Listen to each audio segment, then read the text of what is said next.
గుండెపోటు వస్తే కనీసం వాళ్ళ కుటుంబ సభ్యులకు తెలియజేయకుండా వాళ్ళకు తెలియనీయకుండా ఈ సమాచారాన్ని గోప్యంగా ఉంచాలనుకోవడమే దారుణమైన విషయం.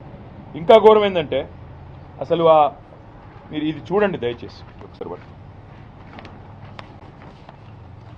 ఇవాళ ఆ సోదరుణ్ణి ఆసుపత్రికి తీసుకొచ్చారు. ఇట్లా బేడీలు వేసి ఎవడన్నా గుండెపోటు వచ్చినాడు పారిపోతారండి?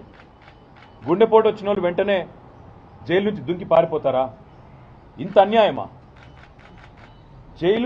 జైలు నుంచి గుండెపోటు వచ్చిందని చెప్తే బేడీలు వేసి పట్టుకోమా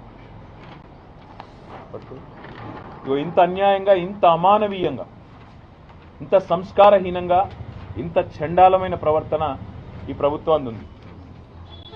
స్ట్రెచర్ మీద తీసుకురావాల్సిన మనిషిని, అంబులెన్స్లో తీసుకురావాల్సిన మనిషిని ఇవాళ ఒక పోలీస్ బండ్లో తీసుకురావడమే కాకుండా ఇంకా నికృష్టంగా ఈ రకమైన ప్రవర్తన ఏదైతే వీళ్ళు చేస్తూ ఉన్నారో ఇది క్షమార్హం కానే కాదు.